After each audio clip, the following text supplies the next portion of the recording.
Thanks for tuning in to That's What I Call Marketing, the Cannes Sessions. Brought to you by Friedman International, the international campaign experts taking the pain out of your multi-market campaigns. I'm your host, Conor Byrne, and having worked with Friedman International in my previous role as a global marketing leader, I've experienced firsthand their deep level of expertise and attention to detail as the go-to experts for all international campaign needs. Now, let's get right into today's episode of That's What I Call Marketing, the Cannes Sessions. Welcome to That's What I Call Marketing, the Cannes Sessions, brought to you by Friedman International. Of course, this is the podcast where you will hear from the leading lights in the marketing world and listen to their unique insights. Before we start, I can ask you one favor. Please, if you can rate or review this episode or any of the episodes that you've enjoyed, wherever you're listening or watching. It really helps us build and reach an amazing community of engaged marketers just like you. If you are interested in getting involved with That's What I Call Marketing, our sponsorship kit is now available on our website, that'swhaticallmarketing.com/sponsor. So today is another double header from Cannes. It's a two-parter, and we're going to meet, first of all, Gerry D'Angelo, former VP of Global Media at P&G. And then I'm going to meet with Ger Rowe of Publicis Dublin and Mark Noble of Heineken Ireland to talk about the multi-Cannes award-winning pub museum. In part one, I meet Gerry D'Angelo. Gerry is an advisory board member to portfolio of companies and senior advisor at McKinsey Co. And previously, Gerry was vice president of global media at Procter Gamble, one of the world's largest advertisers. There he had responsibility for overseeing the company's media investment and managing relationships with media agencies and global digital platforms. Prior to that, he held senior media roles at Mondelēz and Samsung. He also served as chair of the World Federation of Advertisers Media Forum and was a founding member of the Global Alliance for Responsible Media. Gerry is a high-profile industry forum leader and contributor and mentors new entrants to the industry from diverse backgrounds. So it was great to find time with Gerry at Cannes. In this conversation, we discuss his observations on the changes he's seen at Cannes over the past 15 years, from the traditional Palais-focused Cannes to the tech-orientated outer perimeter Cannes. Gerry reflects on his tenure at P&G and his navigation to advisory roles, with so many companies eager for his expertise, and listening today, you will understand why. He shares insights on the integration of external perspectives at P&G, the shift towards insourcing and decoupling creative production for efficiency. Gerry advises companies to treat media like a supply chain, carefully balancing insourcing and outsourcing, while ensuring flexibility to adapt to value-generating tasks. He discusses the complexities and considerations of media talent management, emphasizing the importance of aligning on key goals to prevent unnecessary tough wars, something Gerry reflects on from his previous years, and saying that he wasted about 75% of time on things that really didn't matter. We conclude the episode with an exploration of cross-media measurement, advancements, the critical role of trade associations, and Gerry's views on technology's impact on traditional marketing functions. Gerry, thanks a million for joining me on That's What I Call Marketing. A bit of a journey to find a space, but we got VidMob. We did. And they've got a space for us. So thank you, VidMob. Thank you, VidMob. Listen, delighted that you could join us here. Not your first Cannes? No, I think this is Cannes number 15 maybe for me, so somewhat of a veteran. How is it different this year? Are you kind of getting a sense of... I think Cannes has evolved gradually over a long period of time. I don't actually think there's one Cannes, I think there's two Cannes. Okay. I think the first Cannes is what happens inside the Palais and the sort of outer perimeter, and that is very much focused on the talks on the two main stages, the work that's down in the basement, that everyone is encouraged to walk the work, and then the award ceremonies in the evenings. But I think increasingly over a period of time, it's the other Cannes that's outside of the perimeter of the Palais that is much more tech-orientated. And I think that the second Cannes is, in a way, sort of eating the first one. Right. In terms of numbers of people, in terms of the conversations that are happening, in terms of the financial investment that's being made. And the financial investment for the first one is not insignificant. But if you look at the yachts and the suites and the rooftop terraces, it really seems that Cannes has bifurcated into these two over a period of time. Even like the speakers on some of the stages across, those kind of the beaches and all that kind of stuff is amazing. Yeah. I definitely have a bit of FOMO of what I'm not going to see. Yeah, no, absolutely. There was a tipping point for me, though. I think it might have been Yoko Ono one year being interviewed by someone from Crispin Porter, I think it was, and halfway through the interview she clambered into a tent that was on stage and there was something to do with flashlights, and she got everyone in the audience to use a little mini flasher, and I thought, okay, now this is jump the shark, right? Do I really need to be here? And from then on I think I've gone down the Cannes 2 route.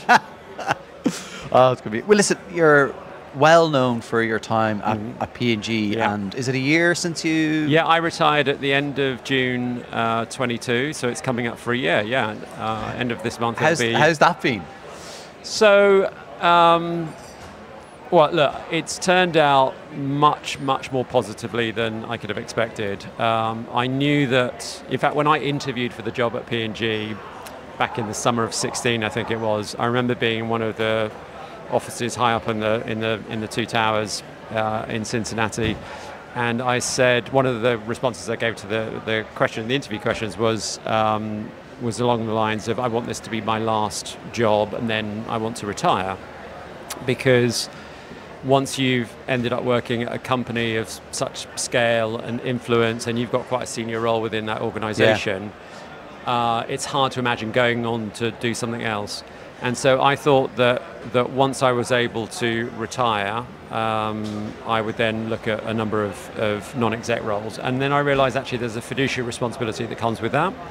And I didn't want to be on an audit subcommittee of some, like a cardboard company. So I didn't want to do that.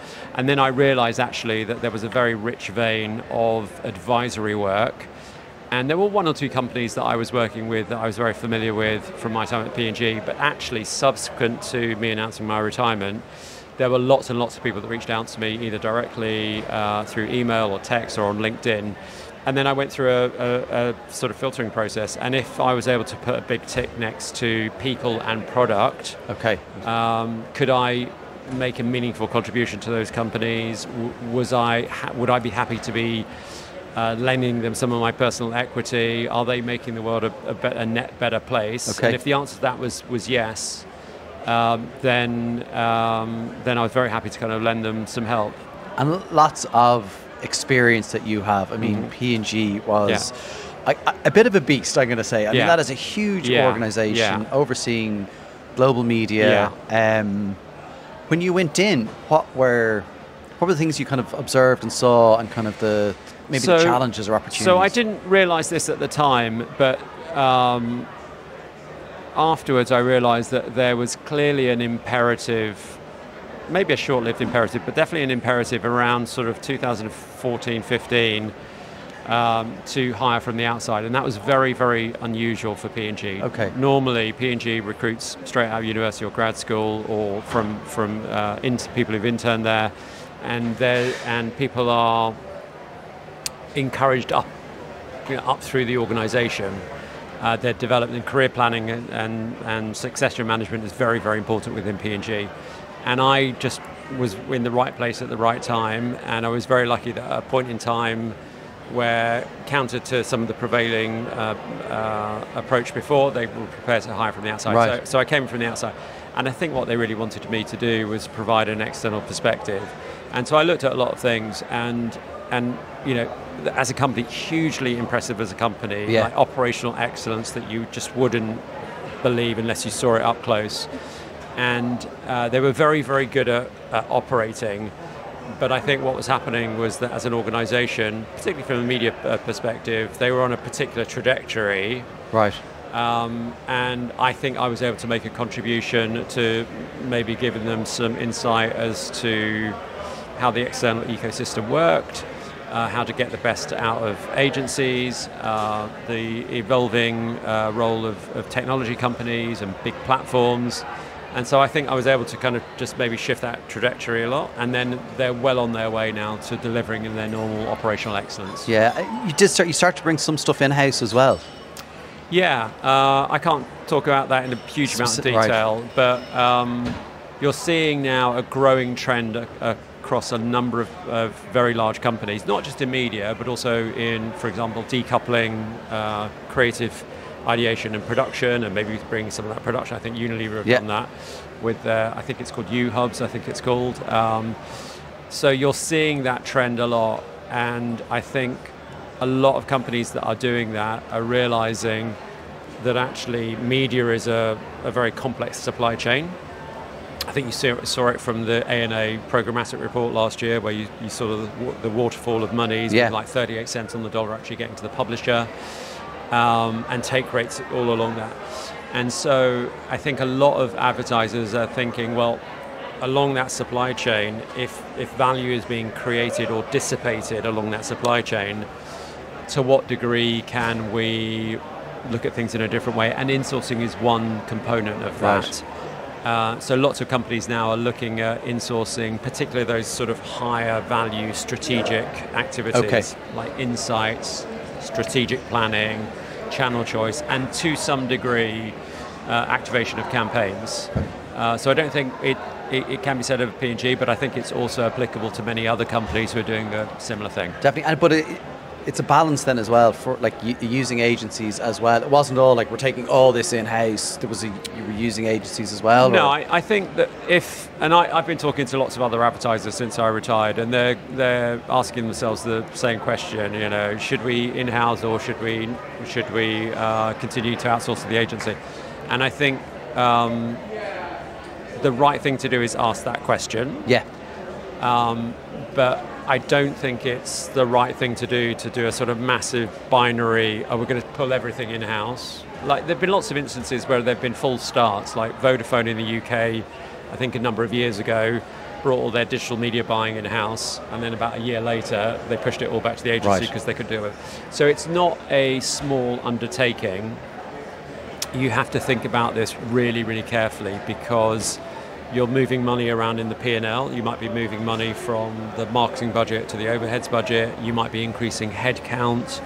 And then once you've started to do those things, you then have a responsibility for the people that you do bring in-house. Yes. And I think a lot of people don't think about that early enough in the process. And so the advice I would give to any advertiser is treat media like a supply chain.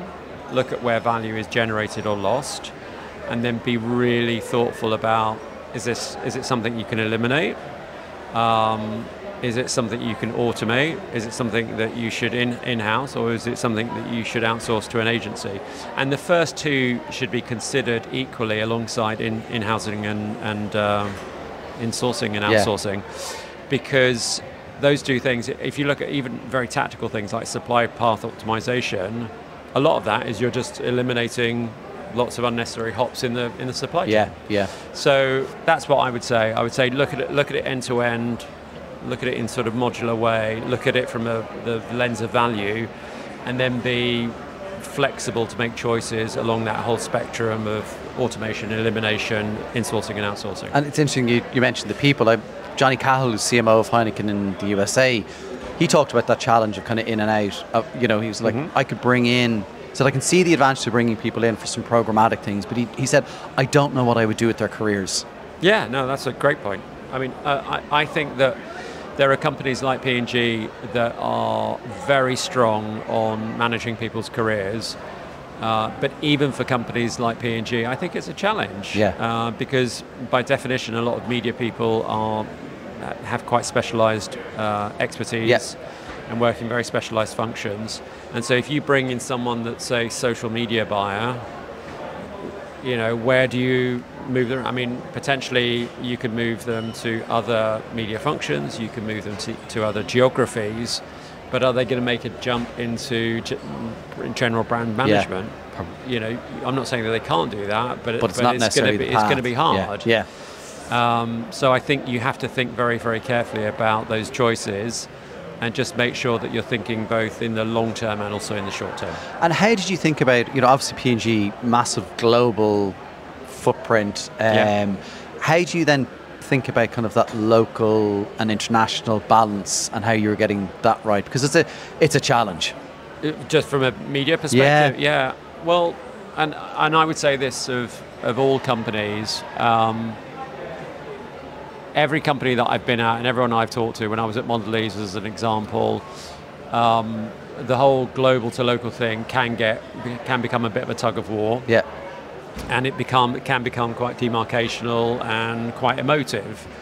And actually in most recent years I've realized that if you can align people on a small number of things in the media space that you can control that demonstrably contribute towards business growth and get them aligned, like the equivalent would be from a mountaineer, we're going to climb K2 in the next 6 months.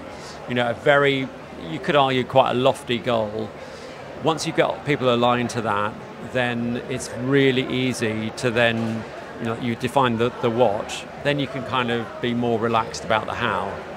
Okay. So if you've got an operational template that says success in media means X, Y, Z, and that drives the business, then who cares what agency you're using, because everyone's marching to the beat of the same drum. It doesn't really matter if you're with one holding company or another. Yeah. I mean, there may be sourcing considerations, but that to me was the big aha. I realized that 75% of the hotly contested debates that I had over the course of my career, I didn't need to have.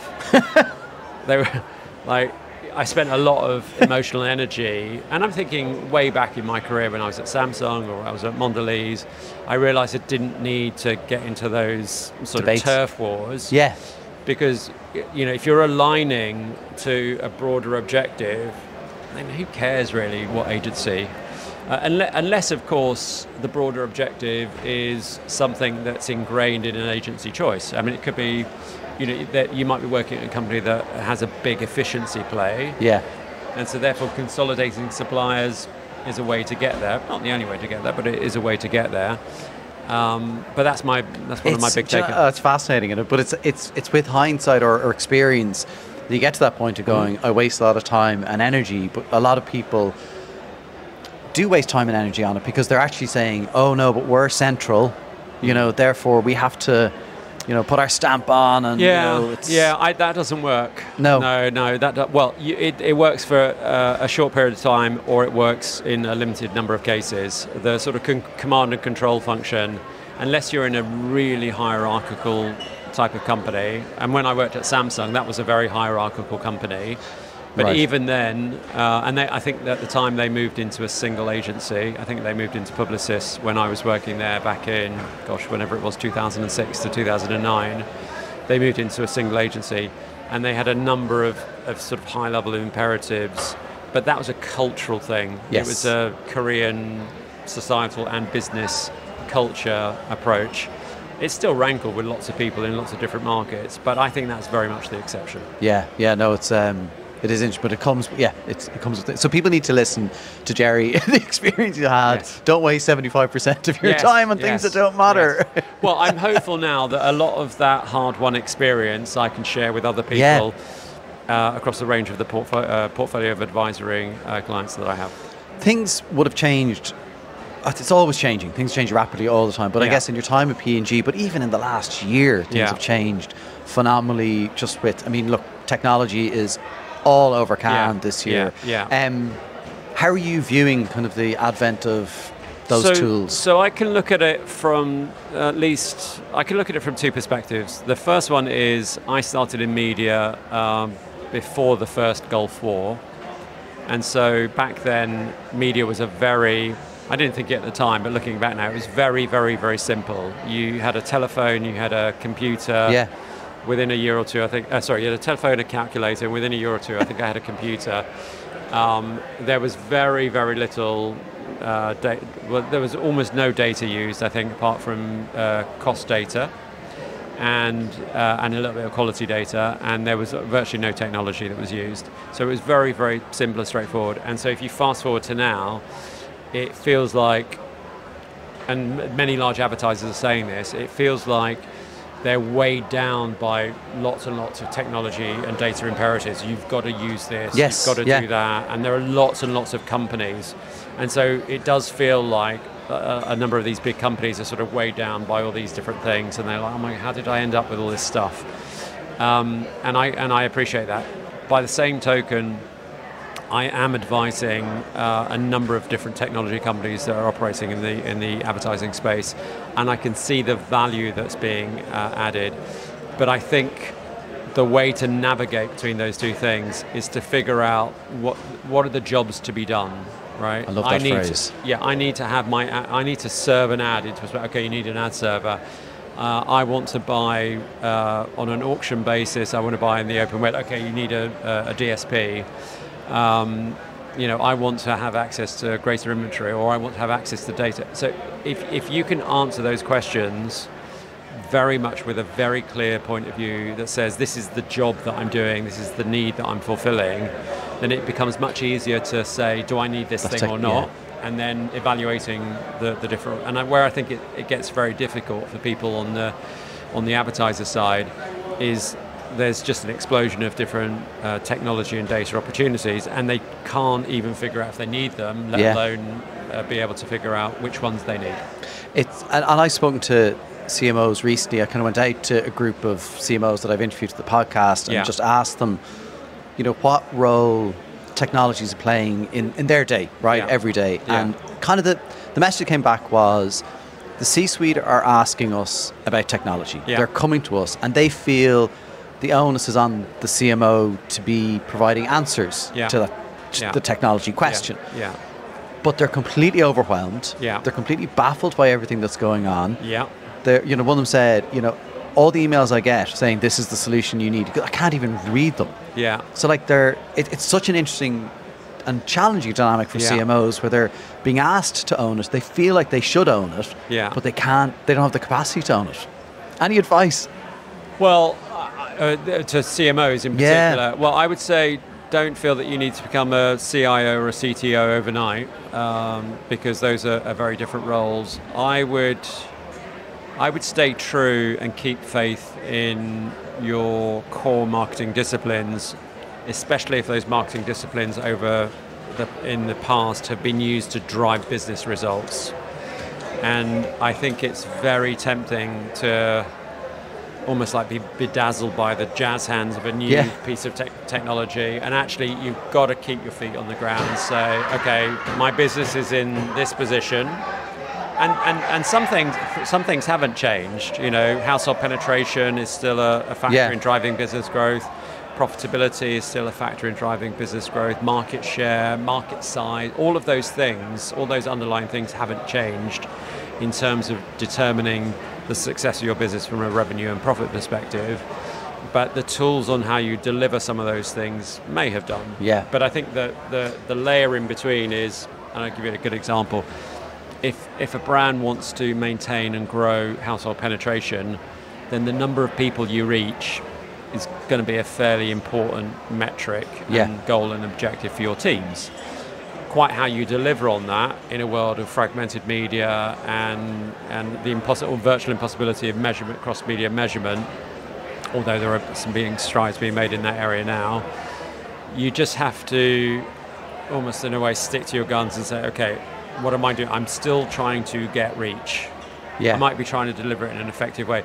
And that's why I think don't be distracted by some in-process metrics. Like, for example, attention is great. That's a great way to optimize your delivery, but I don't think it's necessarily an end in itself. So what are the 3, 4, or 5 things from the media perspective that are absolutely going to drive growth, and then stick to that? So it's almost like the technology might be part of the answer, but it's not the question. No, exactly. Exactly. You're going to talk, am I right in saying you're going to speak about the future of measurement and how advertisers are in the driving seat? Oh, am I? Today or later this week? I thought later this week that was going to be something new. I can definitely, look, I can definitely talk to that. I would say, firstly, I would say the role of trade associations, advertiser trade associations, has become absolutely critical now, and they've been able to convene advertisers, to raise capability, and to champion select causes, not everything. And you can really see that in the advances in things like brand safety, cross-media measurement, sustainability. And so on cross-media measurement, I've been over the course of the last 5 or 10 years of my career much more associated with brand safety and suitability. But I've seen the cross-media measurement work develop from the point of origin to now. And it's been going for 5 years. Yeah. And so you now have the WFA-led Halo project that sits at the center, which is the sort of the common infrastructure and code that everyone needs to use so that doesn't get replicated. So that's a huge step forward. You're starting to see proof of concept in the UK with Origin, and now just recently the announcement in the US of Aquila. And I think very rapidly you're going to see another tranche of markets, the Frances, the Germanys, the Italys, the Canadas, the Brazils coming on very quickly on the back of that. I think the progress there has been absolutely incredible. Right. So 5 years feels like a long time, but to go from a standing start to having real life proof of concept with funding, governance, methodology and technology in place, I think has been incredible. And I think the reason it's happened is because advertisers have taken the lead. They've said, look, this is really important to us. So, you know what, let's just roll up our sleeves and just get involved in this area. And I have to say enormous kudos to Stefan and Matt at the WFA, because they led that initial work with Origin, and also to Phil and the team in the UK and Bob and the team in the US. I think they've done a fantastic job. And it's great, if that's been brought into other markets, because you need that to be across everywhere, don't you? Yeah. There's lots of challenges as well with kind of how much inventory gets shown to actually real people. Is this going to help all that? Like, how are we going to get past that discussion? So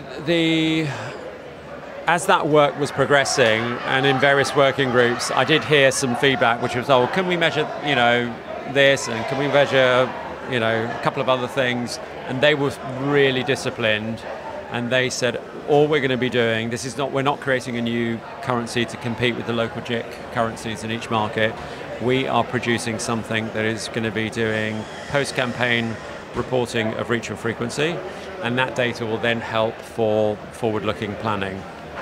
And so I think that work is the best of both worlds. They're going to have a panel for calibration, and they're going to have census data that's going to be coming in. So as long as that data is vetted and validated before it goes in, and to a large degree it is, then the outputs are going to be robust. But I can appreciate why you're asking the question now, because there's lots and lots of questions, particularly in the open web, about verification, about fraud, about suitability, particularly in news environment. I mean, I think that's a whole nother topic. But I would say that given the high bar that the advertisers and the trade associations have set for that work, then I have a lot of faith in it. Which is good. That's great news. I mean, having everyone kind of rowing in behind it and having faith in it. You've talked. I've heard you speak in other places about kind of maybe the future of talent in the media landscape. Is there a crisis? Like, I don't want to misquote you in saying there's a crisis, or have you concerns about where it's going? Well, there's definitely a debate that is very, very current. It's a work stream that a number of the big trade associations are looking at. And I think that at various points in the ecosystem, there's an acknowledgement that, hang on a sec, are we really doing the best by the talent that's in our business? And actually the talent in our business is the one sort of ownable commodity. And if we're not looking after that and curating it for the longer period, then is the business as a whole very sustainable? And I know for a fact, I can't name them specifically, but a number of large advertisers who've gone through pitches in recent years have said, okay, it's actually much harder than I thought to get good quality talent onto my business. Right. So that's prompted a discussion that's very, very current at the moment, along the lines of like, what's contributing to that? Do advertisers have to take some responsibility for that? Do agencies have to take responsibility for that? And I think that you'll start to see some work coming out in the next weeks and months that is very much about setting expectations for both advertisers and agencies. And one example, is still very much work in progress, but one example is advertisers committing to give enough time and space to agencies in order for them to do their best work for the advertisers. Yeah. So if we can get to that kind of sentiment, then I think that we can at least start to address some of the problems. I think it's going to be a challenging area, particularly with the economics of the industry as a whole, particularly the way that the agencies make money at the moment. Hard. It's very hard, and a big percentage of their cost base is people. And I think it's going to be very hard with grappling with the opportunities, let's say, of AI. Yeah. So I don't think it's job done, but at least we are very cognizant of the problem, and that there are many people now that are coming together to see if there's a way that we can address that in the way that we address other challenges like brand safety and suitability and cross-media measurement. And do you see differences in markets across the world and kind of that talent? I haven't. Have you not? No. I just think that, clearly there are cultural differences between markets, but I think that people are an important part of our businesses everywhere you go. And I guess, look, again, even with the technology, we're still going to need people to use the technology. Like, technology is a tool. It's not... Well, one of the companies I'm advising has made a great point, which is that if everyone's using different models, but they're all being trained by the same data, then are they all going to come out with the same responses? Yeah. And I think that there are many advocates in the business who say that the X factor is going to be the human capital that you're applying, and the sparks of creativity are going to come from that. Otherwise, it's going to be paint by numbers. I think, otherwise you could argue that you could get a media plan out of AI, out of ChatGPT. Like, do you know what I mean? But like, I don't even want that. Yeah, you could. You could get a media plan that's come from a large language model. You could get a piece of AI that's actually managing the campaign. Yeah. But I think that there are, what's that thing that people say? AI is not going to take your job. Someone that uses AI is going to take your job. I agree. So hopefully that's the case. Anything else you're looking forward to then at Cannes? Well, for me, Cannes is in many ways the sort of Super Bowl for many of us, and I really feel a sense of responsibility that we're extremely privileged to be here. Secondly, there's a huge investment in time and money to get here and be here, because it's not cheap to turn up to Cannes. And so therefore I feel a responsibility to make the most of that. So my schedule throughout the whole week is completely packed. And I'm trying to see as many people as I can, and that's either current advisory clients, potential advisory clients, ex-colleagues of mine, vendors, platforms, agencies. I want to stay current, so I want to stay connected to people, and I want to make sure that I keep abreast of opportunities. Yeah, how do you kind of stay on top of everything now? That's hard. I think there are some really good podcasts out there. And there are many people out there that are a lot smarter than I am and much more expert in the more kind of technical areas of our business. I think Ari Paparo and Eric Franchi do a fantastic podcast with Marketecture. I think that works. This podcast, of course. There are other podcasts that are available. So I think podcasts are a great way to, be on the treadmill and listen to something or walk the dog. Yeah. And so it's a great time saver, and so I do that a lot. I do read. I read DigiDay and Ad Exchanger, and I stay in contact with a number of journalists, trade magazines, Ad Age, and some of the big kind of national and international titles. So I still kind of keep connected there, and I just try and spend as much time with as smart people as I possibly can. Well, as I've just done for the last however long. That's very kind. Gerry, thank you. That's very, very kind. I really appreciate it. And, like you're saying, podcasts are a great way, and this is a great way, for people listening and watching this to actually just learn from your insights and, It was my pleasure. Really, really appreciate you taking the time. Thanks a million. Yes. Cheers.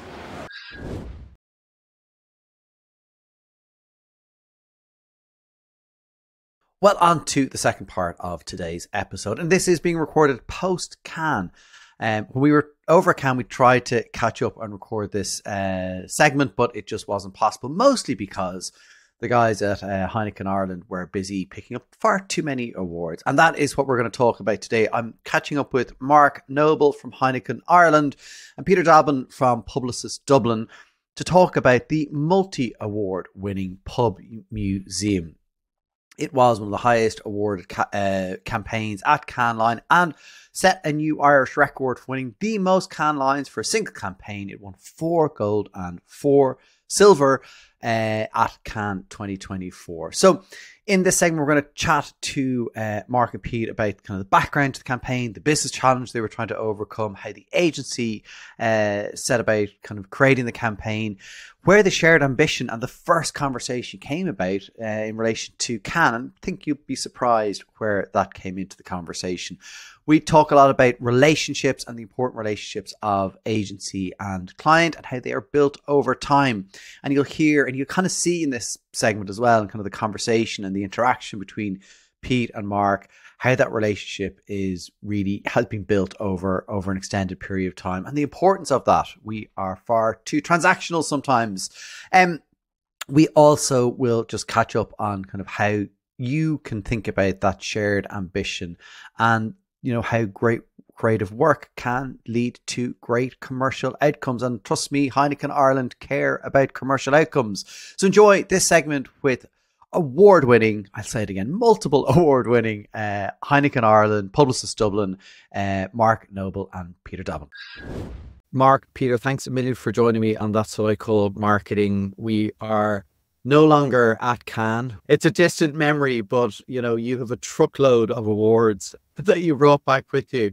I joked when I was over there saying, Mark, you were sent over with an extra suitcase to bring back all the additional awards. So first of all, congratulations on winning so much at Cannes from both yourselves at Heineken, Publicis, and obviously there was an involvement there as well with Think House as well. So great to see. And for anyone who's maybe not familiar, Mark, I might start with you from the client side. You just give us a bit of a background to the multi-award winning Pub Museum. I can say that over and over again, by the way, just for all of it. A good range, isn't it? It sounds good. Listen, this is something that we probably had a first conversation with the guys at Publicis sort of just after Christmas. And it very much followed, I suppose, from our perspective, a kind of a slight shift in our strategy post-COVID, where we were trying to balance, I guess, B2C marketing with a little bit of B2B as well. So post-COVID, particularly with our on-trade customers, there was a huge focus from us as a business on how we support the bars and support pubs around the country, because it's a difficult, I guess, time to be a publican in terms of the kind of the economic pressure. And coming out of COVID, we've done 3 or 4 different initiatives, from our unwasted beer sort of campaign initiative that came just after COVID, which also we had a little bit of success with in Cannes, which was great. But we also had, I guess, a focus on encouraging people to join the bar trade industry with a bar experiences campaign. And this was, I guess, the next iteration of that. And I think, when we were signing off our marketing plan in September, October last year, our big focus as a team was very much on quality and the I guess showcasing the craft and the commitment and the passion that we have for our beer. And that campaign was launching in April, and we kind of sat with Peter and Gerry in Toners just after Christmas, and Gerry sort of quipped, and he said, Mark, it's quality's brilliant and pints are brilliant, but it's not great if pubs are closing. And what's our plans to continue that focus on B2B and focus on kind of that, I guess, that back the bars sort of platform that we've developed. And that was the first conversation. And then I suppose the brief to Publicis, and I say brief because it sounds quite formal. I think it was a series of WhatsApp conversations to say, okay, so the energy in our business is very much on our big scale sort of quality program. But what else can we do that kind of, I guess, brings a little bit of the fairy dust into our plan and a bit of the excitement and the the magic of Heineken as a brand and how we can kind of bring that to life through continue to show our support to pubs. Amazing. I love so many pieces of that. First of all, you know, Pete, the client that wants to brief you in toners, which is a really famous Dublin pub, is wonderful. And then getting to the point, and we'll get into the relationship a bit, but I think that point of actually briefs being almost through WhatsApp, I'm sure something was written down at some point, but that idea of kind of like formative idea, and you can continue that conversation is amazing. But Pete, like, how did you guys react? Again, you've been working on kind of some of the pieces for a while, but that idea that Mark has just talked about, kind of how did you take that away and bring it back to the agency? Yeah, I suppose it's a co-creation piece, I'll be honest. So of course we have the really, really tight relationship with Mark and the guys at Heineken Ireland, but also with Le Pub in Milan. We work on these things together. So Unwasted Beer, we worked on that together. This is a very different project, obviously. And it evolves at the rate of knots. Like, you really have to be quick and on it and willing to answer WhatsApp messages at all hours, really all hours. But I think that is genuinely so important. But, you know, when we kind of had the idea, there is a real sense of, okay, there is a real magic around this.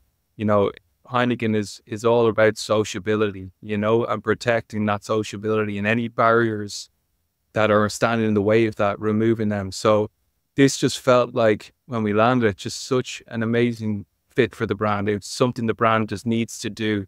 And when you kind of get in a room and you tell people about it, it's just, there was this sense of magic, and we can't help but go all in on it. And that's what it really, really takes for a project of this magnitude. Yeah.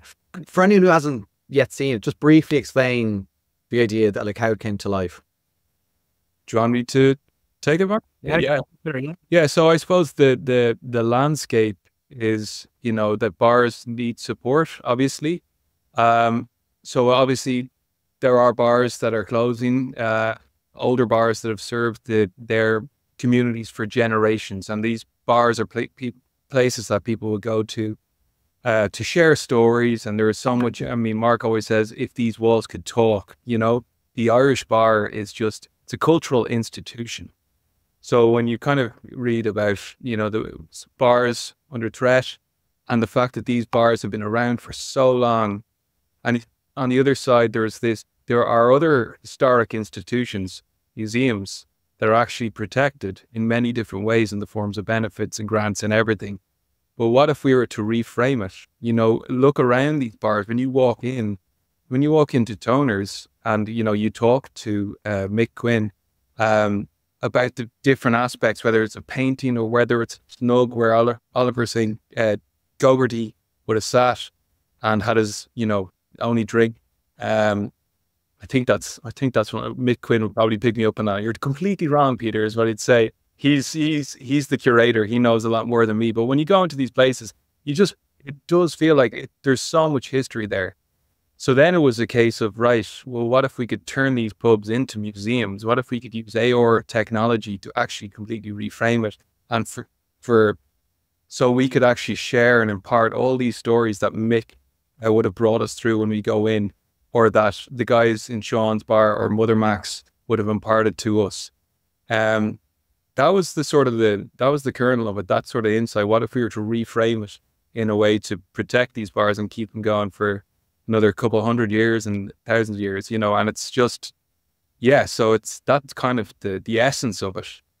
And it is brilliant, because it just changes the dynamic perspective of the bar. You know, you have people, maybe tourists, who come to certain pubs in Dublin and go like that, you know, we go for certain reasons, but all these bars, you know, like local to me, there's a bar, probably lost a bit of its heritage feel, but like it's over 125 years old, and you're like, oh my God, like, you know, and you kind of need that, because it's, as you say, Pete, like it's more about the stories, and then the stories that are told by groups of people and friends, like the coming together. And how we told it as well. I think that was the important point from my perspective, and the team was, as you rightly say, like Toners is an example, that Toners has stood on Baggot Street for longer than the United States of America has existed. But how we told the story, because, you know, Heineken, we looked to ourselves as a modern progressive brand. and being able to, I guess, leverage the technology then through AR keeps our kind of lens on it in a modern, progressive way. So I think it was trying to marry up the old and the tradition with the new and the modern, and kind of create that interest. So that's where the magic, I suppose, came in for my perspective. Geez, Guinness must be raging. And you don't have to comment on that. At what point then did a conversation come up about this being something that would be can worthy? Like, was it part of that original, we're in towners, let's do something fucking amazing that's going to win a can? Quite the opposite, actually. Because as I said, the majority of our focus was on a campaign launching on the 9th of April. And I also get a little bit, because I think as a client, you can also spot sort of ideas that come in from agencies. And I can talk of experience of being in Dublin and also working in London, where ideas that were created to win an award was the first priority. And you can kind of see through it then. So very much from our perspective, it's how do we make something that tangibly can make a difference to perceptions of our brand, both with consumers, but also with publicans. And I think that's the bit from my side where it was when, Peter and Ger and myself, we started having conversations with Mick and the guys in Mother Max and Sean's Bar and Athlone, where you could see the passion that they had, that we actually think, well, actually, from a brand perspective, this is really powerful. And then I think, Peter can talk a little bit in terms of when we kind of went further down the road with it, and we kind of, I guess, molded a germ of an idea into something that felt much bigger. Then you suppose just as we kind of came to launch, it was then the opportunity, suppose, became clear in terms of, how impactful this could be from an awards perspective.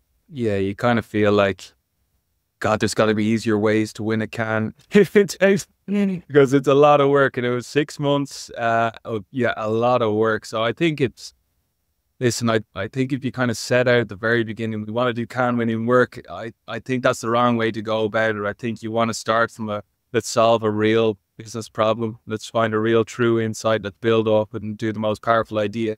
That'll come. You know what I mean? The can stuff that's a byproduct of doing a really, really strong campaign that resonates and that really, gets into culture.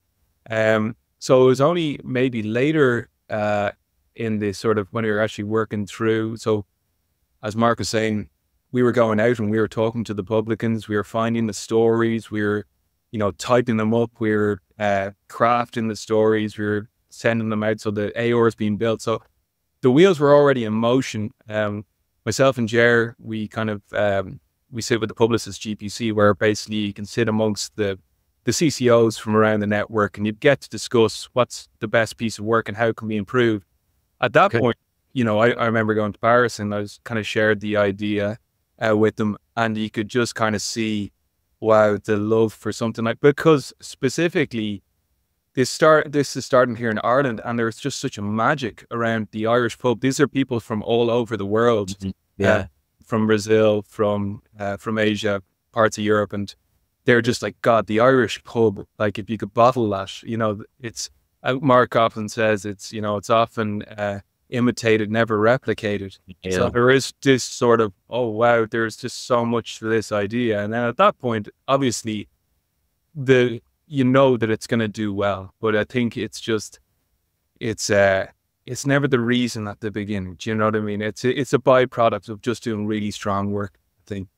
And then when did the conversation happen then between client and agency to say, like, we actually think this is can worthy? At what point did that come up in the conversation? Because Mark, Heineken, it's a very commercial business, right? And so you've got results that I can only imagine, and I know well how Heineken operate. Like, you're measuring everything, and it's not awards. So at what point did that conversation happen? And then from maybe both sides, how did you bring that to the kind of business and say, this is something we want to do? Yeah, I think from our perspective, I didn't really have a conversation with Peter and Ger until after the kind of the Publicis GPC, which kind of was mid-March sort of time frame, if I remember right. So it was kind of, we'd been working on it for, as I said, the first conversation was just after Christmas. So it was, we had the idea, we knew when we wanted to launch it. So it was probably whenever that conversation had, I think we also might have been back in toners. A lot of the great conversations happen in toners. So it was after that where Gerry said, listen, we don't want this to be a distraction, but if you're okay with it, we'd love to put it forward into Cannes. And we've had the conversations with the network, and we believe that it's a story worth sharing even broader. Yeah. But that was kind of the first conversation. And from my perspective, it was very much, listen, guys, I've got a lot of things going on over here. If you want to enter it, brilliant. And if there's anything you need from us, then we'll support it. But again, let's not get distracted by a submission. Because we still need to deliver and launch this, and then launch everything else. As you said, we've got very much of a growth mindset at Heineken, and trying to, I guess, strengthen our perception and our relationship with consumers and customers. So that was still always the priority. And I think it was then over to Peter and the guys at Publicis to kind of do the hard yards of the submissions. Yeah, just puts a lot of work into those, Peter. Like, again, in the agency, how did that kind of? Yeah, I suppose when coming back from the GPC, I suppose I just had a real feeling, and we were talking about it, Ger, with the MD, Gero, and a few of us, and we were kind of like, this is really this an idea that has real power, and if we're ever gonna get behind something like this, this is the one. It's we saw real potential in it, but of course we had to keep focus on other projects. Like you say, there was creds going on, and there's other things. So, but you're very much, you got to be, again, it's the WhatsApp conversation. A lot of this kind of happens after hours as well, and it's on weekend, and it does take that level of commitment. You know what I mean? You do have to be available to hop on and talk to the AR developers in Poland or whatever it is, or you need to be able to talk to Milan, because as I said, this is co-created together. There was so much back and forth between us.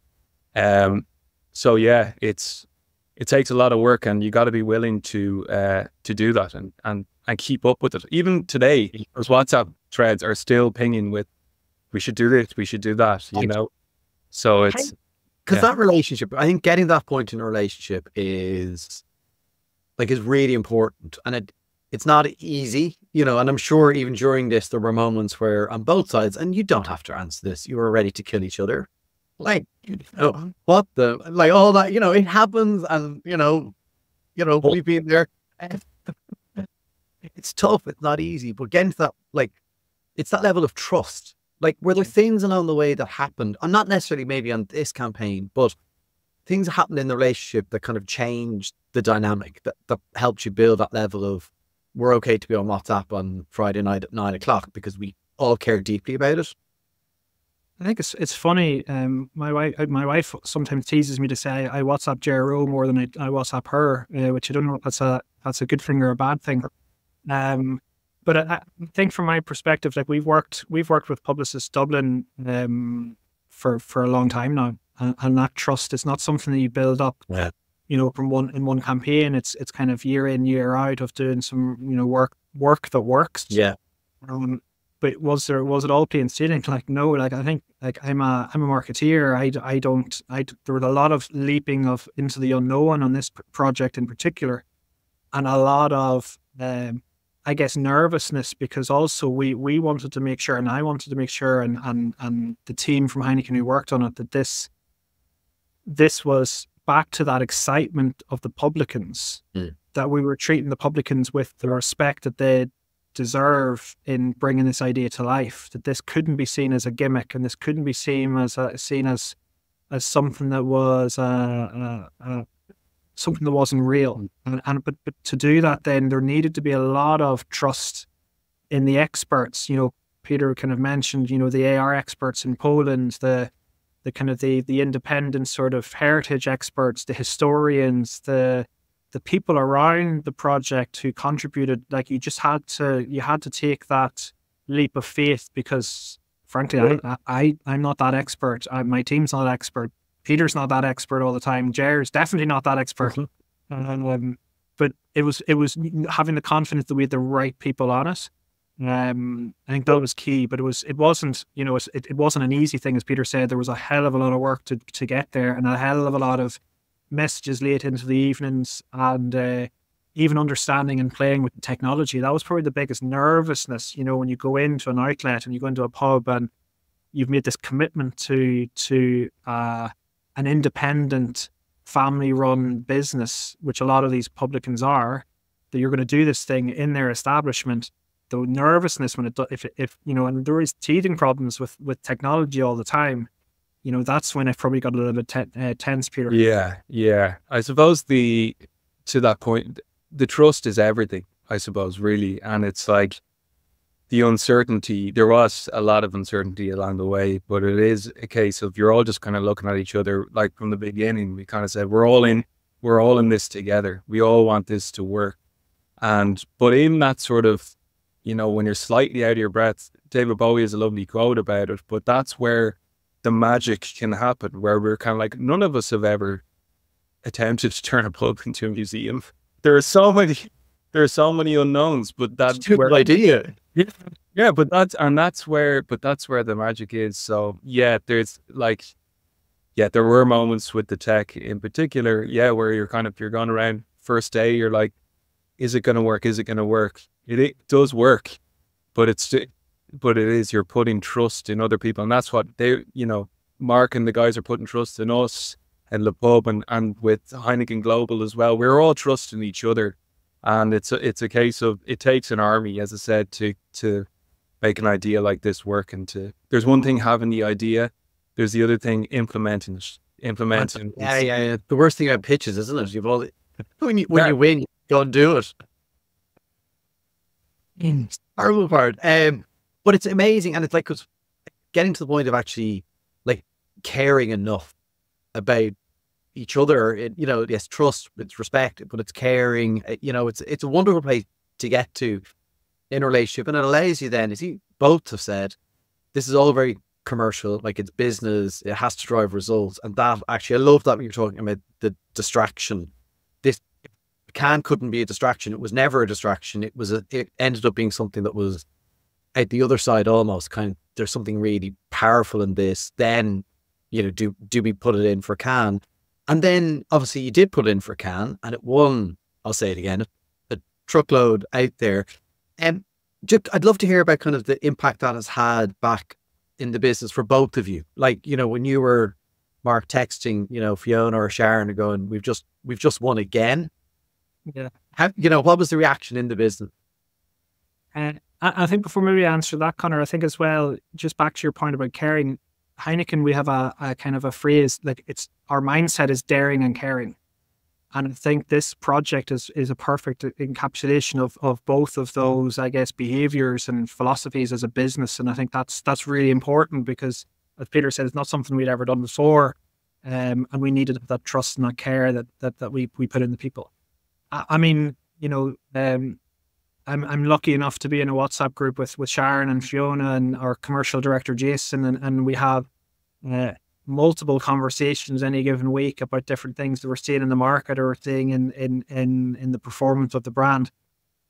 The excitement, and I think it was a shared pride as well, because this was a brand-led idea, collaborated with our on-trade sort of sales reps, our on-trade commercial team, our on-trade customers, that this wasn't, you know, it wasn't the marketing team over here doing something shiny and fluffy. Like, this felt real. And I think that's where the pride in the business, and, you know, I've got people from the brewery kind of calling me, and maybe they don't know what Cannes is, but they know that it's a pretty big deal. Yeah.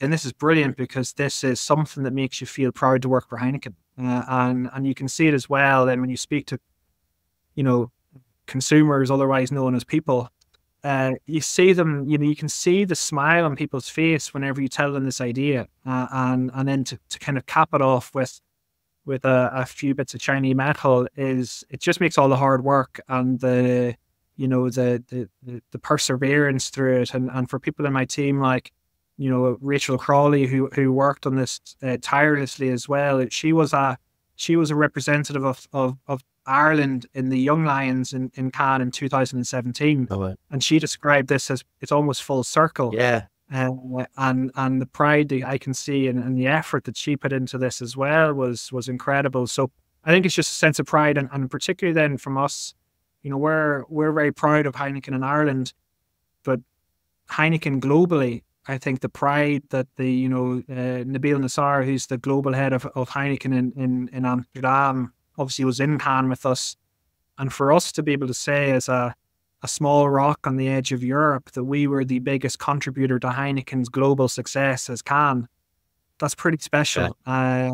And for this campaign to be the most awarded campaign in Cannes is something that you'll remember it for a long time. I just wish my mum knew what Cannes was so that she could understand it, but she kind of looked at me as she didn't really understand what was going on, and more focus on other members of the family and the successes. So I'll try and educate her over the next little while. Well, just for that, I remember one of the young lions, I can't remember who it was saying to me that they explained to their parents like the Olympics of advertising. So given your connection to the Olympic, maybe that'll do the job. The closest I'll ever get to the Olympics, but it's brilliant. I think pride is the big word, and I think that's as a team, as a company, and as a group of people, I think that's it. That's what it's demonstrated for us. Pete, how about you and kind of the Publicis Dublin side? Yeah, it's funny. Like after one of the nights after the award shows, we kind of went for a bite to eat, and I remember just talking to Gerry, and I just had one of these, where do we go from here, sort of. And his response was, well, I think there's a party in a villa about 2 miles up where I but seriously, yeah, it's huge. It's a huge moment for the agency and for Heineken. I suppose it's a massive win for Ireland, I'll be honest, because getting to go to, I saw you there, Conor, in terms of the Creative as Native lunch on the second night after the first win. Genuinely seeing the outpouring of support from clients and agencies in Ireland. People were just like, I'm so happy for you. We're a small island. Yeah. We all know each other. And it was a genuine sort of, we're delighted for you. In the same way that years ago in Droga 5, multiple projects did great. Boys and Girls did great with the Three Connected, and I'm genuinely just delighted. Someone's up there. Ireland is being represented. So this is our year, and it was a great year. But I honestly feel it forces all of us to it raises the bar, and it goes, okay, we can do it. When we really apply ourselves, we can do it, and we should, And I spoke to a few people out there, and I got definitely, there was more people from Ireland to Cannes this year.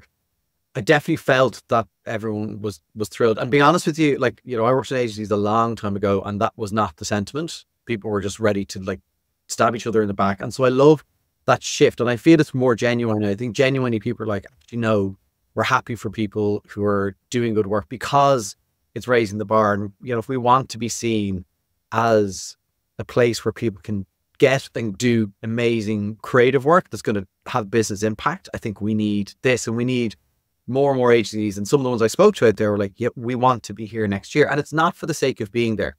To your point, it's not for the sake of we want to have a Cannes line on our wall. That's great as an output, but that ambition to be doing incredible work because of the commerciality and the commercial returns. And look, people criticize Cannes and say, it's not important for kind of commercial outcomes, but I think there's certainly a strong role for creativity, depending on which day of the week and who you talk to.